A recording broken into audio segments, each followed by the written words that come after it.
Selanjutnya, tausiah atau siraman rohani yang akan disampaikan oleh Ustadz Haji Masrul Aidi LC. Kepada Ustadz kami persilakan.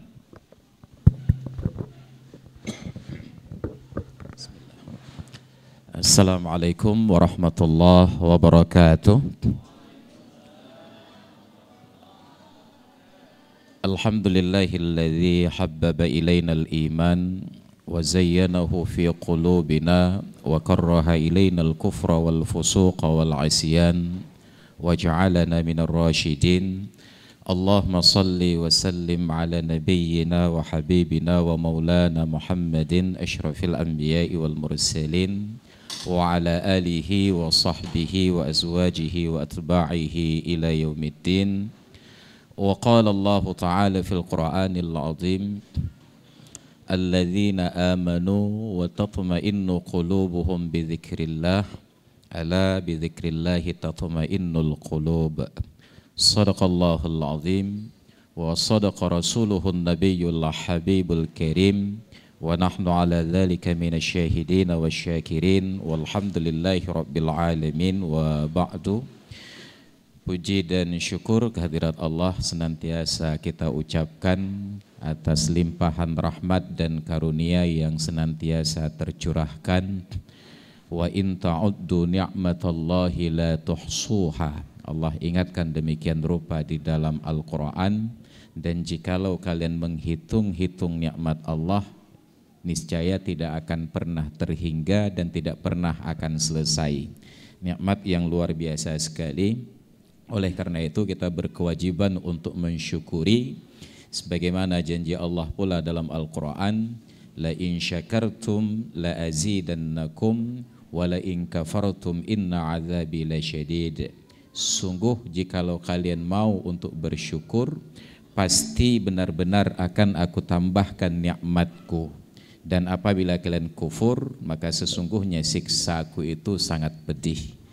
Penting kita ulang-ulang, kita resapi ayat ini, sebab hari ini ada banyak kontradiksi yang dalam keadaan melarat ingin senang, yang senang ingin bertambah senang, tetapi mereka lupakan ayat tersebut. Betapa banyak limpahan rahmat Allah, saat kita meminta tambahan, kita lupa untuk mensyukuri yang telah ada. Yang ada ini jangankan untuk disyukuri, bahkan dinikmati pun hampir tidak sempat. Jadi bagaimana orang akan bersyukur bila tidak menikmati, dan bagaimana Allah akan menambah bila tidak disyukuri. Makanya saya sering menggugat kehidupan kita sekarang ini terlalu sibuk untuk mencari sampai lupa untuk menikmati. Jadi saya katakan kepada kawan-kawan pegawai pejabat di Aceh, di Banda Aceh khususnya, saking sibuknya kita mencari penghidupan dan kehidupan sehingga tidak sempat untuk menghidupkan peradaban. Rumah-rumah yang kita bangun, rumah tangga yang kita rawat, ternyata rumah tersebut dalam bentuk bangunan layaknya hanya sebuah hotel saja, karena para pemiliknya hanya check in di waktu sore dan check out di waktu pagi. Jadi jam-jam sekarang kita datang berkunjung ke rumah-rumah tersebut, tidak ada penghuninya sama sekali, kecuali resepsionis ataupun para pembantu. Ini PR bagi kita sekarang. Salawat teriring salam kita hadiahkan kepada junjungan alam Nabi kita Muhammad sallallahu alaihi wasallam, teladan paling baik dan terhebat sepanjang zaman, manusia yang paling sederhana di dalam kesuksesannya, dan manusia yang paling sukses di dalam kesederhanaannya. Beliau tidak neko-neko, tampil apa adanya, tidak terlalu mempersoalkan tentang protokoler dan lain sebagainya, karena prinsip beliau kemuliaan tersebut milik Allah, milik Rasulnya, dan milik orang-orang yang beriman. Walillahil izzatu walirasulihi walil mu'minin walakinnal munafiqina la ya'lamun. Jadi selama kita beriman kepada Allah, kita adalah orang yang mulia dan terhormat, walaupun tidak diperlakukan sebagai orang mulia dan terhormat, karena perlakuan itu terkait pula dengan identitas dan atribut. Itu yang kemudian dibahasakan oleh orang-orang bijak, libasukum yukrimukum qabla julusikum. pakaian kalian menjadikan kalian terhormat sebelum kalian duduk di dalam majelis. Makanya kehidupan di dunia sekarang ini sangat memperhatikan kepada penampilan. Polisi harus pakai seragam polisi, tentara harus pakai seragam tentara, termasuk guru pakai seragam PGRI ya. Dokter pakai seragam dokter, pakai jas putih dengan stetoskop. Ustadz harus pakai seragam ustadz. Tapi semua seragam dilindungi kecuali seragam ustadz. Maka seragam polisi tidak boleh dipakai kecuali oleh polisi. Seragam tentara tidak boleh dipakai kecuali oleh tentara. Seragam dokter tidak boleh dipakai kecuali oleh dokter. Seragam ustadz boleh dipakai oleh siapa saja. Tidak ada pemeriksaan. Dan curangnya ternyata seragam ustadz ini sering disalahgunakan untuk minta sedekah. Maka rata-rata yang minta sedekah itu pakai atribut ustadz, pakai peci, pakai kain sarung, pakai baju koko. Maka orang saat melihat orang seperti saya ditanya, "Apa minta sedekah Pak Ustadz?" Ini menjadi masalah pula. Maka kita harus pidanakan orang-orang yang sembarangan mengotori seragam ustadz itu dengan hal-hal yang tidak baik. Ini Nabi kita, Rasul kita Muhammad sallallahu alaihi wasallam. Maka kita ajarkan adab itu kepada anak-anak kita. Libasukum yukrimukum qabla julusikum. Cara kalian berpakaian, cara kalian bertegur sapa, bertutur kata akan menjadikan kalian terhormat sebelum kalian duduk di dalam majelis. Tapi dalam majelis yang menjadikan kita terhormat adalah ilmu. Kapasitas ilmu akan memuliakan kita di dalam majelis tersebut. Salawat salam kita kepada Rasulullah, keluarga dan sahabat beliau sekalian. Penghormatan dari kita semuanya kepada Ketua Yayasan Sekolah SD Nurul Quran. Ini SD SMP tadi ya? Gabung semuanya buat Nurul Quran. Istimewa kepada Ustadz Fadil beserta keluarga dan keluarga besar dari Yayasan dan Sekolah Nurul Quran yang sudah berhadir dalam majelis yang berbahagia ini, majelis yang sangat diagung-agungkan di dalam Islam, sehingga Allah Ta'ala menciptakan malaikat yang tugasnya, tupoksinya itu khusus untuk mencari majelis-majelis seperti ini. Dalam hadis Nabi menyatakan, inna lillahi, biasanya kita wa inna ilaihi raji'un. Inna lillahi malaikatan yabtaghuna majalisa dzikri. Sesungguhnya Allah Ta'ala itu mempunyai malaikat yang tugasnya khusus untuk mencari majelis-majelis zikir. Apabila ketemu, maka malaikat itu duduk bergabung dengan mereka, ikut berzikir, dan setelah bubar langsung melapor kepada Allah Ta'ala. Ditanyakan oleh Allah, kaifa taraktum ibadi, bagaimana kalian tinggalkan hamba-hambaku itu? Kata malaikat ini, ya Allah, mereka berzikir, bertakbir dan bertahlil membesarkan namamu dan berdoa kepadamu. Allah bertanya, walaupun Allah Maha tahu apa yang mereka doakan di dalam permohonan-permohonan mereka itu. Kata malaikat ini, ya Allah, mereka berdoa kepadamu agar dijauhkan dari api neraka. Allah bertanya lagi, adakah hamba-hambaku itu telah melihat bagaimana wujud neraka? Kata malaikat ini, belum ya Allah.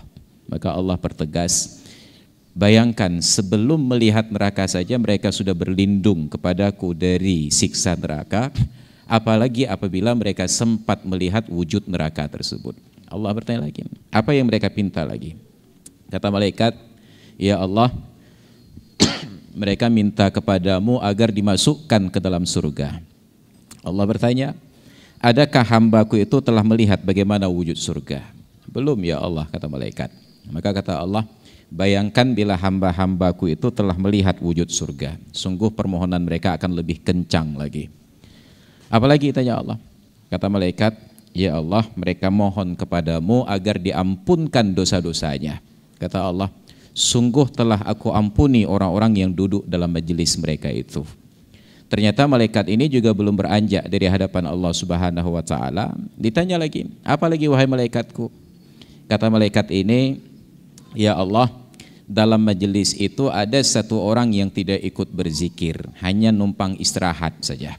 Kata Allah, dan orang itu pun aku ampuni dosanya, li'annahum qaumun la yusyaquna jalisuhum, karena mereka adalah komunitas orang-orang yang tidak akan menyusahkan orang yang ikut bergabung dengan mereka. Makanya dari sejak zaman dahulu guru-guru kita, orang-orang tua kita menyarankan kalau mau beristirahat, beristirahatlah dekat dengan orang berzikir. Kalau mau istirahat panjang meninggal dunia, kuburkanlah dekat dengan orang-orang yang berzikir.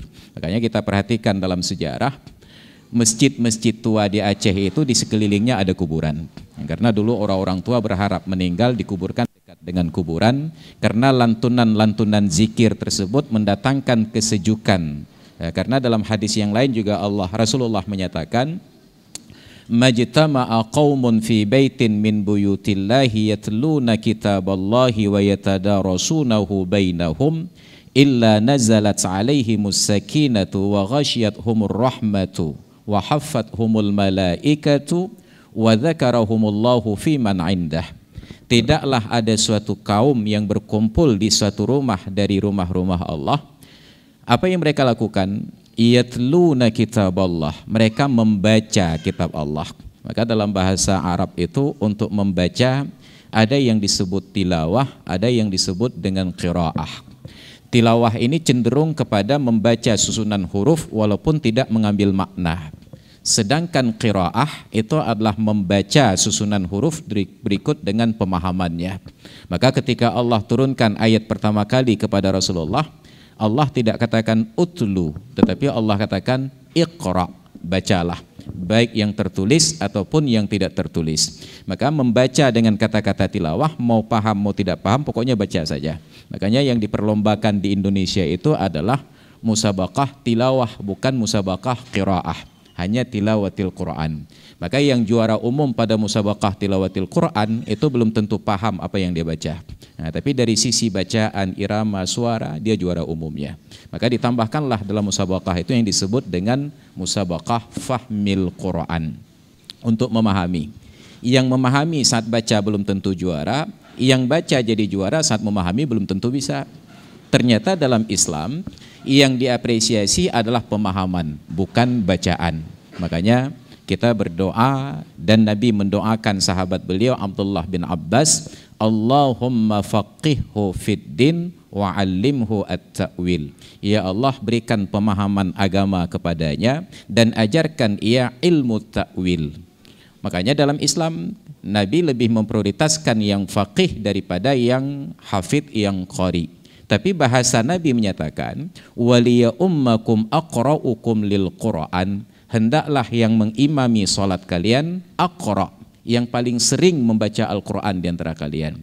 Dipahami oleh orang sekarang yang paling bagus bacaan, padahal dalam standar fikih yang faqih bacaan salah kadar lebih diutamakan yang bacaan juara nasional tapi faqih salah kadar. Kenapa? Karena salat itu banyak sekali esensi-esensi yang lain selain daripada rukun qauli yang 5. Namun karena kita tidak berbicara dengan bahasa yang baik dan benar, sering keliru dalam pengucapan. Maka saya sekarang bertugas sebagai juru terang bahasa Indonesia secara personal. Nah, kenapa? Karena kita tidak teliti di dalam berbahasa, tidak teliti dalam berbicara.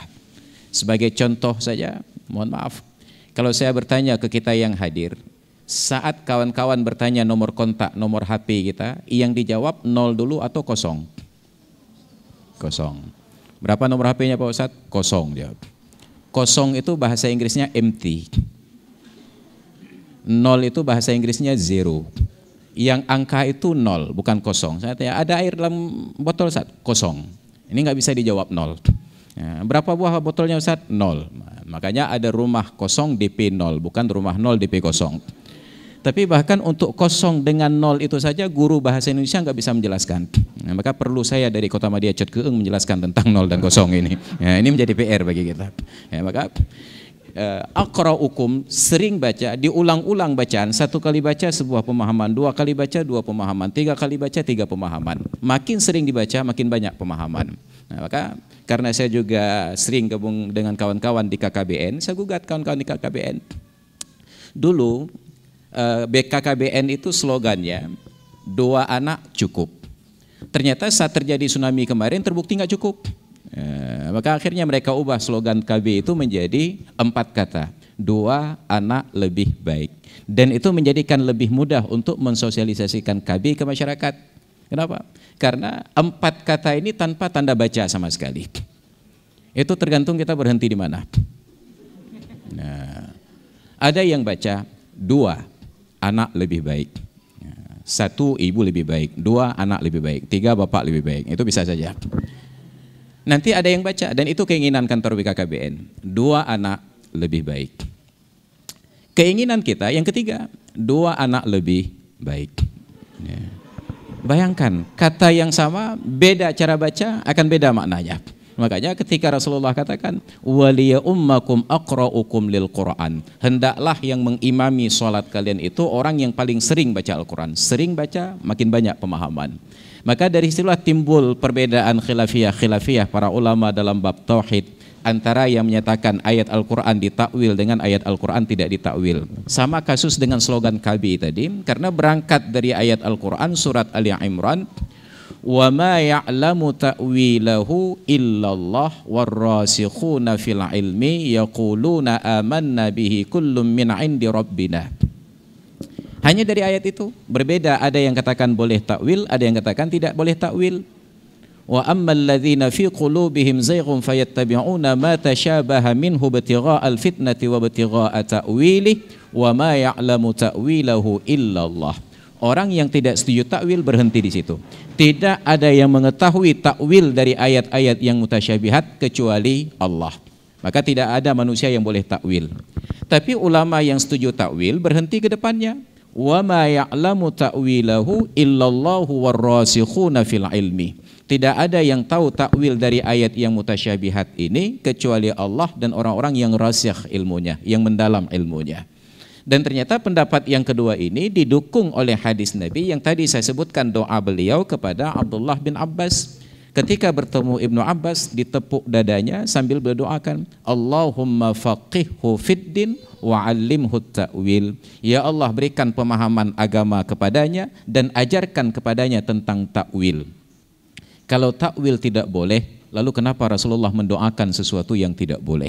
Maka ini menjadi ruang khilaf dan perbedaan pendapat yang kita ngotot berdiri pada salah satunya, menggugat yang sebaliknya. Inilah kesempitan kita di dalam memahami agama. Padahal agama itu yang penting adalah faqih, paham. Yufaqihu fiddin, bukan yuhafidhu fiddin. Diberikan pemahaman agama, bukan dihafalkan tentang agama. Makanya ketika sekarang, dalam zaman sekarang ini booming kegiatan tahfidz, hafal-hafal Al-Quran, kita senang bahwa banyak orang tua tergerak hatinya agar anaknya itu hafal Al-Quran. Cuma kadang-kadang orang tua ini hanya tahu tahfidz tanpa tahu maknanya apa. Ya, pokoknya asal masukkan anak ke lembaga pendidikan, pertanyaan pertama yang diajukan, Ustaz, di sini ada tahfidz. Ya, dijawab saja ada, udah selesai itu. Nah, ditanya apa itu tahfidz, jawabannya tetap wallahu a'lam. Ya, tahfidz. Apa yang terjadi kemudian? Karena tahfidz ternyata hanya keinginan orang tua, bukan keinginan dari anak, terjadilah benturan ke depan. Jadi beberapa waktu yang lalu di awal penerimaan murid baru kemarin, datang seorang ibu-ibu. Suami beliau dosen juga di Unsyah. Apa kata beliau? Suami beliau dosen di Fakultas Hukum kalau tidak salah. Ustaz, anak saya tamat dari sebuah ma'had tahfidz di Aceh, sudah hafal Al-Quran 30 juz, sekarang melanjutkan kuliah pada bidang yang tidak ada hubungannya dengan kajian Al-Quran. Jadi karena saya takut hafalan anak saya itu hilang dan berkurang, maka setiap pagi sekarang saya punya tugas menjadi guru tahfidznya, ulang-ulang hafalan. Begitu mendengar diskusi ini dan beliau terasa berat dengan praktek demikian, saya unggahlah sebuah status di media sosial. Kita umat Islam ini tidak hafal Al-Quran tidak berdosa. Tetapi apabila sudah hafal Al-Quran lalu membiarkan lupa, sangat berpotensi untuk berdosa. Maka seharusnya yang kita promosikan, anak-anak ini punya bakat sendiri dan dia punya hobi sendiri untuk menghafal. Bukan sekedar memenuhi tuntutan dan keinginan orang tua karena anak saya sudah hafal Quran. Nah sekarang cenderung yang membudaya adalah sekedar gengsi bagi orang tua. Saat duduk sesama orang tua buat acara arisan, saling berbangga dengan hafalan anaknya. Anak ibu udah hafid berapa? Alhamdulillah anak saya 5 juz bu. Anak saya 10 juz katanya. Datang ibu lain, anak saya 30 juz. Ada ibu lain nggak mau kalah, anak saya 32 juz ya, lebih hafalannya. Ini sekedar kebanggaan orang tua, tidak menyentuh substansi dari tujuan hafalan itu dilaksanakan. Maka ini menjadi PR bagi kita, berikan pemahaman kepada orang tua bahwa Al-Quran itu tidak dihafal, kita tidak berdosa. Tapi apabila sudah mulai hafal lalu kita biarkan untuk lupa, potensi untuk dosanya tinggi sekali. Lupa tidak berdosa, tetapi membiarkan untuk lupa yang menjadi dosa. Bagaimana mungkin Allah akan menuliskan dosa pada orang yang lupa? Rufi'al qalamu an thalasin, Allah telah mengangkat catatan amalan itu dari 3 orang. Dari orang yang tidur sampai ia jaga, orang pingsan sampai ia sadar, dari orang yang lupa sampai dia ingat kembali. Jadi lupa tidak menjadi dosa. Yang jadi dosa adalah aktivitas tidak mengulang-ulang sehingga kita lupa. Itu yang menjadi PR bagi kita. Maka bahasa ini penting. Oleh karena itu, di dalam Al-Quran, bahasa baris itu ditandai sedetil mungkin. Padahal kalau kita perhatikan, bila kita kembali kepada persoalan yang ribut-ribut tentang bid'ah dan tidak bid'ah, maka saya katakan kepada kawan-kawan yang terlalu mementingkan perkara bid'ah ini, kalian tahu siapa orang yang pertama kali menciptakan bid'ah dalam Islam? Saya katakan, itu adalah Abu Bakar atas saran Sayyidina Umar. Kenapa? Karena ketika Rasulullah wafat, datang Sayyidina Umar minta kepada Abu Bakar untuk menyusun Al-Quran yang 30 juz yang tidak pernah dilakukan oleh Rasulullah. Apa jawaban Abu Bakar? Demi Allah wahai Umar, bila engkau minta kepada saya untuk memindahkan Bukit Uhud dengan gotong royong, lebih mudah saya terima daripada melakukan permintaanmu mengumpulkan Al-Quran ini. Karena ini bid'ah yang tidak pernah dilakukan oleh Rasulullah. Maka bid'ah itu tidak sesempit pemikiran kita yang tidak ada di zaman Nabi, semuanya bid'ah. Dilakukan oleh Abu Bakar atas saran dari Sayyidina Umar. Dikumpulkanlah. Itu baru lembaran-lembaran Al-Quran dari daun lontar, papirus waktu itu, kulit onta, tulang onta dan lain sebagainya. Dikumpulkan, diikat. Terkumpullah Al-Quran 30 juz. Lalu wafat Abu Bakar, berpindah ke rumah Sayyidina Umar. Wafat Sayyidina Umar dititip di rumah Hafsah binti Umar, istri Nabi, sampai terjadi khilafiyah pada bab qiraah. Masing-masing orang merasa bacaannya itu paling benar. Orang Aceh Raya merasa ejaan Aceh Raya itu paling benar. Aceh Raya pun ternyata beda-beda. Ada Sibreh, ada Pekanbadak. Ya, bekam katanya. Ya. Makanya di Aceh Raya ini kalau sempat orang Pekanbadak kawin dengan Sibreh itu kacau. Ya. Harus pakai penterjemah di tengah-tengahnya. Maka Aceh besar itu adalah daerah di Aceh yang berbahasa Aceh yang paling kaya logatnya. Ya, kalau kita ke Ulai Karing itu ejaannya agak sedikit Malaysia. Sedua leh. Sedua leh. Nah, demikian pula yang terjadi di Arab di kala itu. Masing-masing kelompok merasa bahwa bacaannya itu paling benar. Maka akhirnya Sayyidina Utsman sebagai khalifah turun tangan untuk meredam perbedaan ini dan dikembalikan ejaan itu kepada ejaan Quraisy. Karena Allah Ta'ala turunkan Al-Quran pada bangsa Quraisy. Iqra'ul Qur'ana biluhunil Arabiyyah. Bacalah Al-Quran itu dengan irama, dengan intonasi orang Arab, bukan dengan langgam Jawa yang kemarin itu. Enggak boleh, karena itu adalah bahasa Arab. Makanya kita yang aneh-aneh sekarang ini ngomong bahasa Inggris, logatnya Indonesia. Can you speaking English? Little sih I can gitu ya. Yang kan mekelih. Makanya saya agak ngeri-ngeri sedap kalau dengar orang Aceh ngomong bahasa Indonesia. Ngomong bahasa Indonesia hanya kosakatanya bahasa Indonesia, tapi ejaannya bahasa Aceh. Entah apa entah. Apa tadi entah apa entah bahasa Indonesia kan. Itu kan terjemahan bebas alih puhum. Entah apa entah. Kayak gitu ngomong bahasa Indonesia. Maka ketika masuk dalam bahasa, maka masuklah dengan lahjahnya, dengan lahannya, dengan iramanya. Makanya jangan sampai kita ngomong bahasa Inggris seperti orang India ngomong bahasa Inggris. R-nya itu fasih. I am your friend. Ya, jadi kita masuk lahjah itu. Dan itulah pembelajaran di dalam Islam dari belajar Al-Quran. Maka orang yang membaca Al-Quran itu sebenarnya sedang melatih keterampilan berkomunikasi, keterampilan berbicara. Makanya dalam lingkungan daerah tradisional, melatih kemampuan menguasai membaca kitab Arab itu dengan 2 materi. Yang pertama baca Al-Quran, yang kedua dalail khairat. Jadi semua susunan gramatika dalam bahasa Arab diucapkan dengan bacaan yang cepat sehingga terbiasa. Karena bahasa itu bukan dipelajari dulu, dipraktekkan dulu baru dipelajari. Orang yang belajar dulu nggak pernah sampai ke praktek. Orang yang praktek dulu mudah untuk belajar. Makanya dulu waktu saya ikut kuliah ke Al-Azhar, ketika sedang urus visa di kedutaan Mesir di Kuningan, kami yang mahasiswa Saya yang sudah mondok di pesantren selama 6 tahun, itu melongo melihat seorang TKW berdebat dengan petugas kedutaan Mesir. Bayangkan kita belajar gramatika bahasa Arab itu sampai bosidomnya pun kita tahu. Tapi begitu melihat seorang TKW berdebat dengan petugas kedutaan dari Mesir, kita jadi melongo. Makanya kalau ingin cepat bahasa Arab, jangan di Nurul Quran, langsung ke Arab jadi TKW. Ya, selesai. Ya, kalau belajar di sini lama. Ya, maka apa kata orang bijak? Idza aradta lughata qaumin fatazawwaj bi bintil balad. Bila ingin belajar bahasa dan budaya sebuah negeri, maka menikahlah dengan wanita setempat. Ya, makanya saya sarankan pejabat-pejabat yang dinas di Aceh, kalau mau cepat belajar bahasa Aceh, buka cabang di Aceh. Ya, kawin dengan wanita Aceh. Dan itu dipraktekkan oleh ayahnya Megawati. Ya, kemana-mana dia kawin. Nah, kenapa? Untuk belajar bahasa setempat. Ini pengajaran. Maka anak-anak yang lebih dahulu belajar gramatika enggak pernah sampai kepada bahasa. Orang yang langsung praktek bahasa mudah untuk mempelajari gramatikanya. Maka dipraktekkanlah baca dalail khairat, baca Al-Quran, karena semua kosakata itu sudah ada di sana. Dan itu adalah bahagian untuk melatih keterampilan bibir untuk bertutur. Dan yang kedua, ternyata Al-Quran itu menguatkan ingatan. Wadhkur rabbaka idza nasita, dan berzikirlah engkau kepada Tuhanmu apabila engkau lupa. Secara harfiah demikian. Maka kita perhatikan orang-orang baik ketika sedang bercerita, tiba-tiba saat akan menyebutkan sesuatu mereka lupa.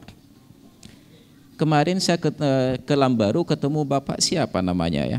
Nah, saat lupa begitu, apa yang terjadi? Mereka bersolawat. Allahumma shalli ala Muhammad, Allahumma shalli ala Muhammad, Allahumma shalli. Oh, bapak pulan, teringat.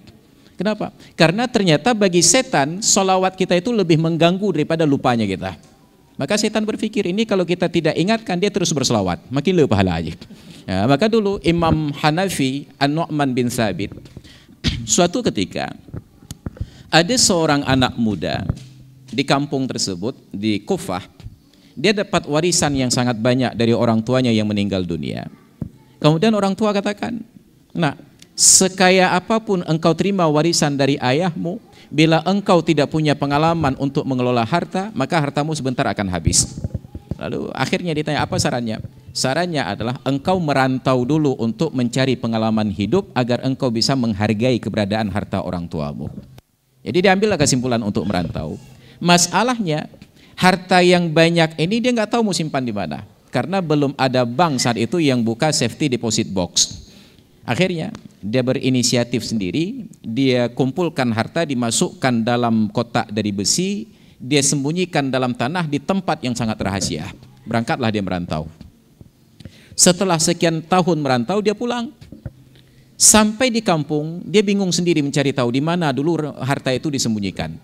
Karena saking rahasianya tempat menyembunyikan harta ini, jangankan orang lain, bahkan dia sendiri pun nggak tahu lagi di mana. Nyandum rahasia, akan bertanya kemana.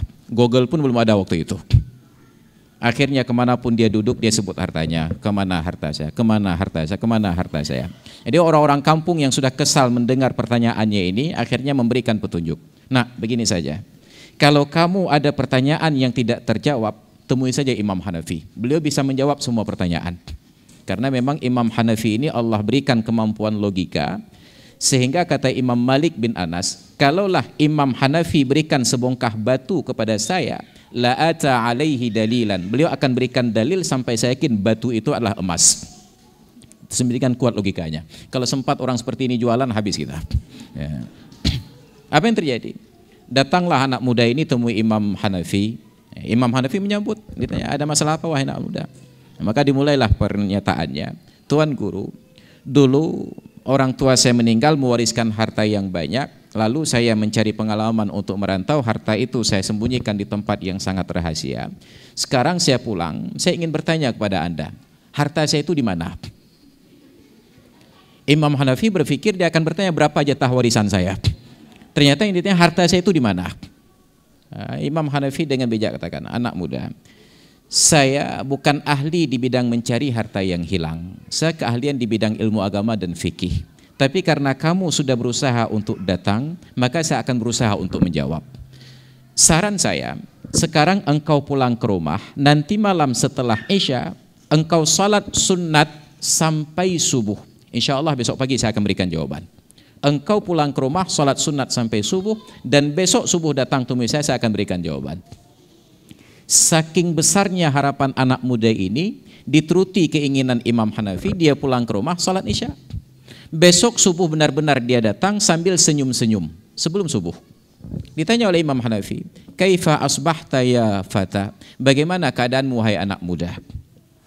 Anak muda ini sambil tersenyum dia katakan, luar biasa Tuan Guru, jawaban Anda sangat akurat. Ditanya oleh Imam Hanafi, apanya yang akurat? Tadi malam setelah sholat isya saya pulang ke rumah, saya sholat, belum lewat tengah malam tiba-tiba saya ingat di mana harta itu. Belum lewat tengah malam, saya ingat di mana harta itu. Lalu saya berhenti sholat menuju lokasi, saya gali, ketemu, saya bawa pulang ke rumah. Lalu saya tidur lagi. Kata Imam Hanafi, kenapa engkau tidak lanjutkan sholat sunat itu sebagai wujud rasa syukur? Itulah saking bahagianya saya tidur, katanya. Kata Imam Hanafi, saya sangat yakin lupamu tentang posisi harta itu karena setan. Dan bagi setan, sholat sunatmu sepanjang malam lebih berat daripada hartamu yang hilang. Maka setan berpikir, nyum-nyum hana tepingat itu teman-teman yang juga. Jadi supaya dia berhenti sholat, kita ingatkan saja. Makanya orang yang lupa sesuatu, begitu sholat langsung ketemu. Ya, makanya ibu-ibu yang kehilangan suami, sholatlah. Suami yang hilang ketemu insya Allah. Kenapa? Karena bagi setan, ibadat kita, zikir kita, itu lebih berat dari pada semua yang dihilangkan dalam ingatan tersebut. Nah, makanya demikian pula Nabi Musa alaihissalam ketika berjalan mencari jejak keberadaan Nabi Khidir alaihissalam bersama asisten beliau Yusha' bin Nun. Kata Nabi Musa, nanti kalau ikan ini hilang, ingatkan. Tapi ketika ikan itu melompat di atas batu besar, apa yang terjadi? Ketika ditanya lagi, atina ghada'ana laqad laqina min safarina hadza nasaba. Wahai Yusha', hidangkan makan siang kita karena perjalanan ini telah melelahkan kita. Baru asisten itu teringat, adakah engkau ingat saat kita istirahat ila sakhrati pada batu besar tersebut, tiba-tiba ikan itu melompat, wa ma ansanihi illa syaitanu an adhkurah. Tidak ada yang menjadikan saya lupa untuk menceritakan perkara ini kepada Anda kecuali karena setan. Setan yang menjadikan saya lupa. Makanya orang yang sering berzikir, yang sering baca Al-Quran, itu ingatannya akan kuat. Tapi orang yang jarang berzikir, yang jarang baca Al-Quran, ingatannya itu akan lemah. Dan luar biasanya Al-Quran itu sangat sensitif. Saat kuliah di Al-Azhar, kami di semester yang kedua, ujian naik kelas, di sana pakai kelas, nggak pakai semester, itu ada hafalan Al-Quran 2 juz. Dan sangat berbeda pemandangan ujian semester pertama dengan ujian semester kedua. Asrama kami itu berhadap-hadapan di Abbasiyah. Di depannya asrama putri, sebelah sininya asrama putra. Jadi kalau ujian semester pertama yang tidak hafal Al-Quran, itu mahasiswa-mahasiswa itu kelayapan saja keluar masuk. Tapi menjelang semester kedua, 2 bulan sebelum ujian, itu sudah hening di luar. Kenapa? Duduk fokus dalam ulang-ulang hafalan Al-Quran. Enggak berani keluar, karena Al-Quran ini sekali keluar melihat cewek, hilang 1 ayat. Bahkan jangankan kita, Imam Syafi'i sampai mengadu kepada tuan guru beliau Waqi' ibnul Jarrah. Syakautu ila waqi'in su'a hifdhi fa arsyadani ila tarkil ma'asi wa 'allamani bi annal ilma nurun wa nurullahi la yahdi lil 'asi. Saya mengadu kepada guru saya Waqi' ibnul Jarrah tentang buruknya kualitas hafalan. Beliau ingatkan saya untuk meninggalkan maksiat, dan beliau katakan ilmu itu cahaya Allah dan cahaya itu tidak akan diberi kepada pelaku-pelaku maksiat. Maka hari ini dengan pergaulan bebas, pornografi, porno aksi, itu merusak pendidikan pada kedua sisi. Rusak perempuan dan rusak laki-laki. Rusak perempuan jelas karena pergaulan seks bebas itu yang rusak perempuan. Enggak pernah ada kasus laki-laki hamil. Ada laki-laki hamil tapi enggak pernah melahirkan. Lalu apa ruginya laki-laki? Ruginya laki-laki ingatannya rusak. Saya tamat aliyah tahun 95. Tahun 95 di Man 1 Jambu Tape itu juara kelas 50% lebih laki-laki, sisanya perempuan. Saya ingat dari kelas saya jurusan A1, 2 orang laki-laki juara kelas, 1 orang perempuan. Juara pertama sedang duduk di depan ini. Saya juara 1, juara 2-nya Ustadz Ahmad Rizal LC, Imam Cik Masjid Lungbata sekarang. Juara 3-nya dosen sekarang di UIN, Dr. Intan Quratul Aini. 2 orang laki-laki juara kelas, 1 orang perempuan. Tapi 2-3 tahun yang lalu saya diundang oleh Kepala Man 1 Banda Aceh untuk memberikan motivasi kepada anak-anak yang akan ujian Etanas, UN. Saya tantang murid-murid yang hadir laki-laki dan perempuan. Saya tanya, sekarang adik-adik letting saya yang di sini, ketika ujian berapa orang laki-laki juara kelas? Hening suasana. Enggak ada Ustaz katanya. Bayangkan hanya sekitar 20 tahun berselang, dulu kami laki-laki menjuarai kelas, sekarang laki-laki enggak ada di kelas. Saya katakan di tahun kami 50% lebih juara kelas laki-laki, kecuali dari jurusan MAPK, itu 100% laki-laki juara kelas. Karena nggak ada murid perempuan, 100% laki-laki juara kelas. Tapi hari ini nggak ada laki-laki juara kelas. Kenapa? Karena laki-laki sekarang dirusak dengan pornografi dan porno aksi. Akses internet pornografi. Orang perempuan pun merusak. Mereka berpenampilan nauzubillah salah kadar di jalan. Makanya saya katakan kepada murid-murid sekarang, kalau ketemu cewek-cewek yang penampilannya sembarangan saja, coba tanyakan, kalian mau bersaing dengan cara yang nggak sehat ya? Merusak otak kami dulu. Jadi intinya, sekarang ini bukan perempuan lebih pandai, hanya laki-laki lebih paak. Itu yang terjadi sekarang. Karena sepanjang sejarah tetap kata Rasulullah, laki-laki itu ingatannya 2 kali orang perempuan. Otak laki-laki kecerdasannya 2 kali orang perempuan. Tapi berhubung karena pembodohan, maka orang perempuan tetap otaknya laki-laki yang berkurang. Maka sepanjang sejarah, coba ingat, kapan kita melihat ada sebuah buku yang ditulis oleh perempuan, baik Islam ataupun non-Muslim? Gak pernah. Nggak pernah ada ulama perempuan dulu tulis buku, tetap laki-laki. Imam Nawawi, Al-Ghazali, Ibnul Qayyim, Al-Jauzi, dan lain sebagainya.